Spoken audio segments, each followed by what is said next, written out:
Le village Niabang a la réputation d'être un grenier agricole grâce à son sol fertile. La légende raconte d'ailleurs qu'un ex-colonel de l'armée française s'était jadis installé ici, attiré par le sol volcanique de cette localité pour mener des activités de fermier et d'agriculteur. Le village, quand vous voyez, on est dit Niabang, mais dans la tradition, c'est Miebang. Miebang, en patois, ça veut dire qu'un village qui a regroupé tout le monde, qui accueille. Donc ça veut dire que Miebang, c'est qui unit. Je suis de la 4e dynastie.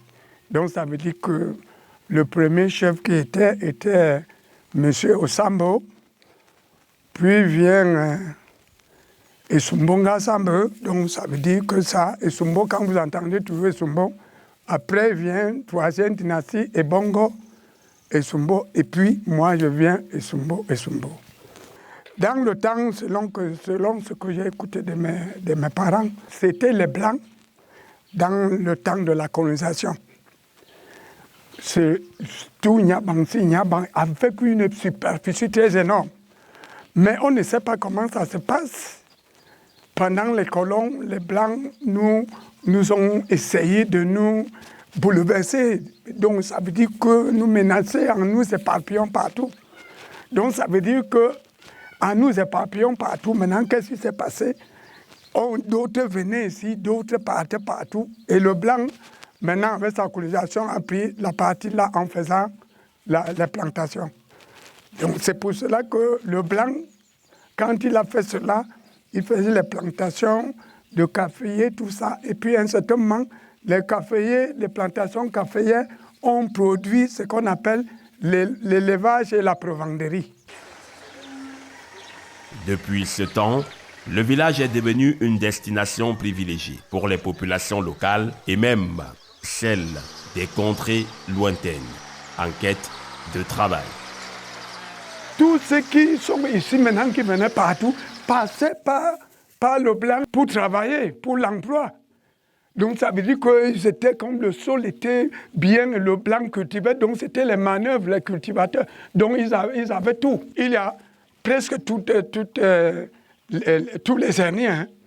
Il y a les Bamileke de Mbouda, Chang, Bafang, même les Aoussa. Il y a aussi les anglophones.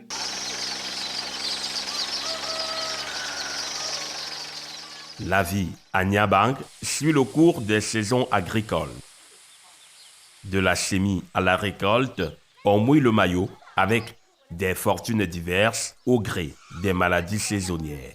Dans le contexte, sur le plan épidémiologique, il faut dire que la première pathologie que nous rencontrons le plus, c'est le paludisme, suivi de la fièvre typhoïde.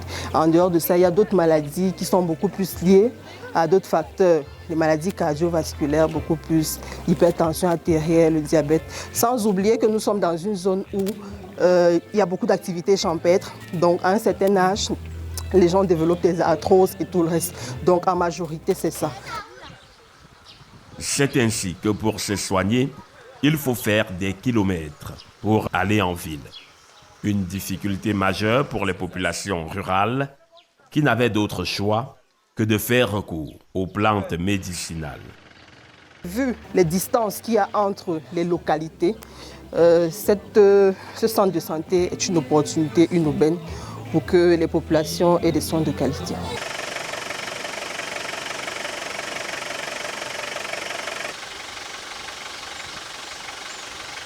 Fort heureusement, Niabang vient de se doter d'un centre de santé moderne pour soulager ses souffrances. Ici à Niabang, nous avons comme service disponible la consultation curative, la CPN, la consultation prénatale, la salle d'accouchement disponible, et la mise en observation homme et la mise en observation femme. Nous avons également le laboratoire et nous avons à notre disposition également la salle de petite chirurgie pour les cas de circoncision et cas de petites sutures. C'est en fait un hôpital moderne, un projet porté par une tête bien faite, une fille du village. Marie-Ange Noué, médecin au Canada, avec ses partenaires et la Fondation Nyabang, ont décidé d'œuvrer dans la réalisation des projets à caractère social. Dans ce monde, il y a tellement d'inéquité. J'ai eu la chance de pouvoir partir, de pouvoir faire des études ailleurs, de pouvoir faire une carrière dans l'industrie pharmaceutique. Et je constate que là où je vis, par exemple au Canada, on a accès aux meilleurs soins de santé. L'espérance de vie est pratiquement à 80 ans. Mais quand je compare avec le Cameroun, c'est vraiment un grand contraste. Et donc, je pense que c'est nécessaire que chacun de nous fasse ce qu'il peut à son petit niveau pour essayer de diminuer ce gap-là.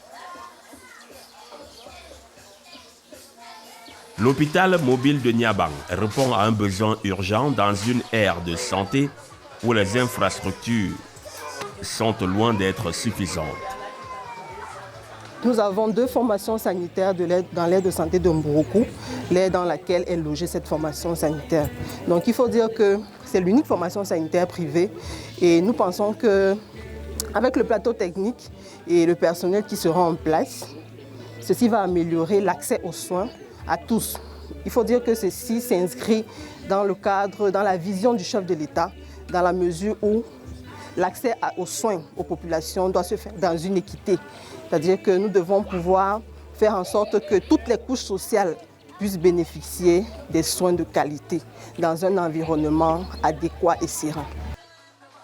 Dès l'ouverture officielle de la structure, les populations informées par les mobilisateurs communautaires sont venues massivement bénéficier des soins gratuits.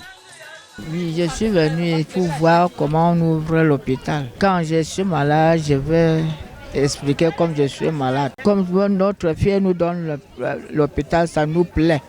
Nous sommes contents. Parce que nous n'allons plus quitter ici, d'aller à Melon, d'aller à Ancon, avant de dire que nous sommes malades. Je suis très ému de cette offre que notre sœur nous donne à Nyabang. Désormais, nous n'irons plus très loin nous faire soigner. Je suis à Melon-2, mais Melon-2, ce n'est pas très loin. C'est tout juste à deux jets de carreau, nous sommes à Melon-2. Nous venons ici nous faire soigner. On n'ira plus très loin. J'ai le mal au dos. Je vais aller tout à l'heure là me faire examiner. Il faut que si quelqu'un est malade, il comprend seulement, il court à l'hôpital pour qu'il ne tarde pas à la maison. Celui qui a donné l'hôpital nous a bien pensé, comme il est venu dans notre Nyabang pour mettre notre hôpital. Les habitants de Nyabang et des localités environnantes louent cette belle initiative. Je suis fier parce que en quittant ici, nous n'en fait pas, c'est-à-dire c'est un geste que j'apprécie. Plus pour quitter ici, quand quelqu'un est malade, pour arriver soit à Melon partout, c'était lointain. Même à pied, on peut aller là-bas à pied. Et puis on se soigne.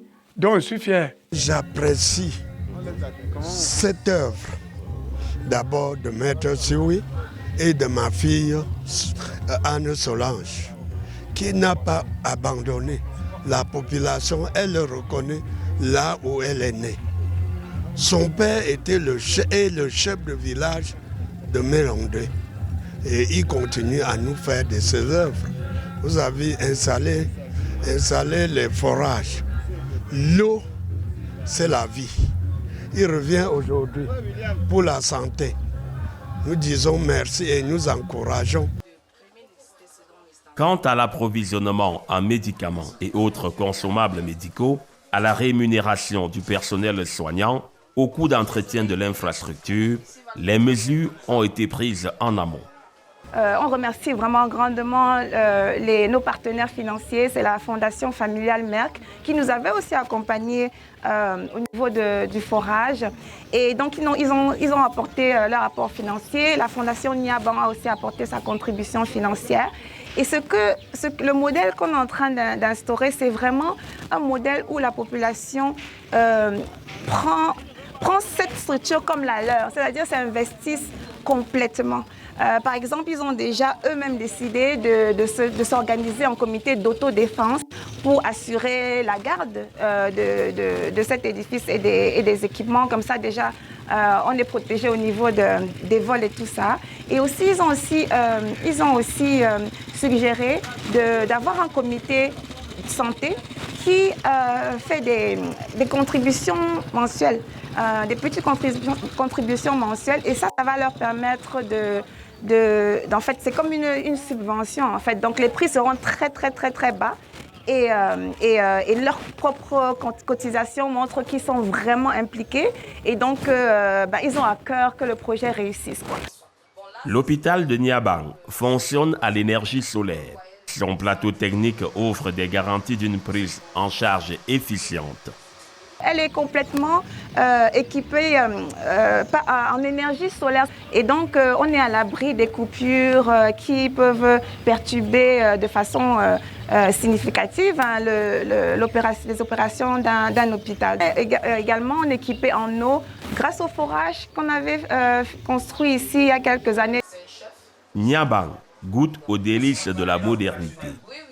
Un bel exemple d'altruisme porté par une Camerounaise de la diaspora qui ne compte pas s'arrêter en si bon chemin. Aussi loin qu'elle se trouve, elle continue de penser à son pays, à œuvrer et à sensibiliser ses patrons et ses collègues pour élever le niveau de vie de ses compatriotes. C'est un geste à encourager. Ce d'autant plus que nous exhortons nos enfants qui ont choisi de faire carrière en Occident, de rester attachés à leur terroir, en symbiose avec leurs frères et sœurs restés au pays.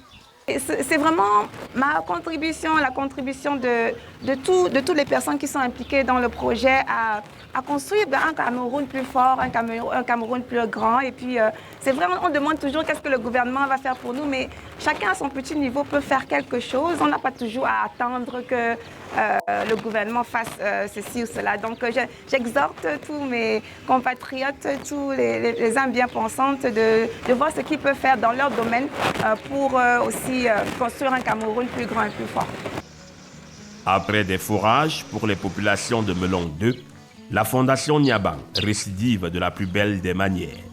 L'hôpital mobile de Niabang, de commun accord avec les pouvoirs publics, va davantage rapprocher les populations des meilleures conditions de vie.